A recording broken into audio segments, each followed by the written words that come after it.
ဘယ်လိုအခြေအနေမျိုးတွေမှာ flatten လုပ်ဖို့လိုတယ်လဲပေါ့နော် flatten လုပ်ဖို့အတွက်ဘယ်လက္ခဏာတွေနဲ့ညီတော့မှ flatten ကအောင်မြင်တယ်လဲပေါ့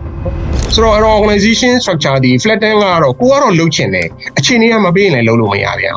ဆိုတဲ့အခါကျတော့ကျွန်တော်တို့ဘာကြည့်ဖို့လိုလဲဆိုတော့ flatten organization structure အောင်မြင်တဲ့အချက်တွေကဘာတွေလဲ flatten organization structure အောင်မြင်တဲ့အချက်တွေကြည့်တဲ့အခါကျ high level trust ဒီ organization ထဲမှာအထက်အောက်ဘေးပင်ညာเนาะဆိုတဲ့အခါကျတော့အဲ့တော့ဒီထဲမှာရှိနေတဲ့ communicate လုပ်နေတဲ့သူတွေအကုန်လုံးဆက်ဆက်နေတဲ့သူတွေအကုန်လုံး high level trust ရှိနေရမယ်အဲ့ဒါမှ flatten ကိုကျွန်တော်တို့သွားတဲ့အချိန်မှာဟုတ်လားအောင်မြင်နိုင်တဲ့တစ်ချက်ပေါ့နောက်တစ်ခုက clear communication နေပြီးရှင်းရှင်းလင်းလင်းရှိနေရမယ်ပြီးတော့နောက်တစ်ခုရေးကြည့်တာ employee empowerment flatten ဖြစ်ပြီးဆိုလို့ရှိရင် empowerment မပါဘဲနဲ့သူက flatten ကသွားလို့မရအောင်เนาะဆိုသူကလည်းဒါအရေးကြီးတဲ့တစ်ချက် empowerment ဆိုတာကတော့လွယ်လွယ်နဲ့ပြောရမယ်ဆိုလို့ရှိရင်တော့လုပ်ပိုင်ခွင့်ကိုလွှဲအပ်ပေးတာအပေါ်ကလုပ်ပိုင်ခွင့်ကိုအောက်ကိုလွှဲအပ်ပေးတာเนาะဆို empower လုပ်တာအဲ့တော့အဲ့ဒီ empower မှာလည်းဘာပြဿနာရှိလဲဆိုတဲ့အခါကျတော့ထောင်ချောက်တည်ရှိအဲ့တော့ empower ဆိုတာကဥပမာဆိုလို့ရှိရင်အပေါ်ကနေပြီးတော့လုပ်ပိုင်ခွင့်ကိုအောက်ကိုလွှဲပေးတယ်ပေါ့ရေပူအားဖြင့်ပြောမယ်အရင်ကခေါင်းဆောင်လုပ်တဲ့လူကဆုံးဖြတ်နေတယ်အဲ့တော့ဒီနောက်ပိုင်းကျလို့ရှိရင်တော့မင်းတို့ဆုံးဖြတ်ကြတော့ဆိုရပေးတဲ့ဥစ္စာဒါ empower ပေါ့ flat ဖြစ်လာတဲ့အတွက်ဘာဖြစ်လဲဆိုတဲ့အခါကျတော့အပေါ်က leader လုပ်တဲ့လူကအရာရာကို तू ကမလုပ်နိုင်တော့အရာရာမလုပ်နိုင်တဲ့အခါကျတော့သူ့ရဲ့ဟလာ authority တွေကိုခွဲချပေးရတယ်เนาะဆိုအဲ့ဒီအချိန်မှာဘာဖြစ်လဲဆိုတဲ့အခါကျတော့ empower ဆိုတဲ့ကိစ္စတွေပါလာတယ်အဲ့လို empower လုပ်လို့ရှိရင်ဘာဖြစ်လဲဆိုတဲ့အခါကျတော့နှစ်ဖက်စလုံးမှာ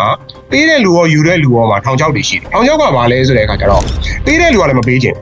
တကယ်တမ်းကျတော့ဘေးကနေပြီးတဲ့အခါကျတော့လူကြီးတွေကတော့ဟလာအပြောင်းလဲဖြစ်ချင်တဲ့လူတွေဟလာပို့ပြီးတဲ့အခါကျတော့အမြင်ကျတဲ့လူတွေကတော့ဒါဟို empower ပေးရမယ်ဒါပေမဲ့တကယ်တမ်းစိတ်ထဲကပေးချင်လားဆိုမပေးချင် authority ကကင်ထားချင်တာเนาะဆိုတော့အရာရာဟို decision သူ့စီကနေပြီးတော့သွားရတယ်ဆိုလို့ရှိရင်ဒီချောကျင်းတတ်တာเนาะဆိုခေါင်းဆောင်လုပ်တဲ့သူက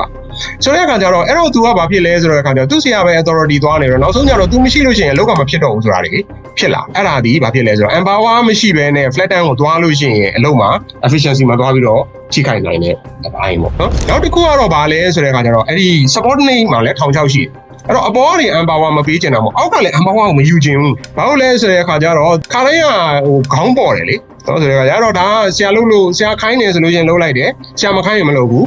ဟိုတခုခုပြဿနာရှိရင်သူ့မှာလည်းတောင်းမရှိဘူးအေးဆေးဆေးပဲသူကခေါင်းပေါ်တယ်နောက်မဆိုလို့ရှင်ကိုယ့်အကိုဆုံးဖြတ်ချက်ချပြီးလုပ်ရတော့မယ်ဆိုလို့ရှင်တော့မှားသွားလို့ရှင်ကိုကတောင်းယူရမှာဆို responsibility နဲ့တွဲပြီးတော့ပါလာတာပေါ့ authority ဆိုတဲ့ဥစ္စာနော် empower မှာလည်းအဲ့လိုမျိုးကျွန်တော်တို့ထောင်ချောက်တွေတွေ့ရ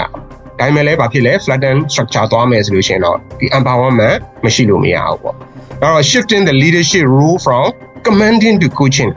အဲ့တော့အမိန်ပေးတဲ့ပုံစံမျိုးနဲ့သွားတာတဲ့စာလို့ရှိရင် coaching နီးပေးလမ်းပြဆိုတဲ့ပုံစံမျိုးနဲ့သွားတယ်ဆိုပြီးတော့ပုံစံပြောင်းလဲပြရ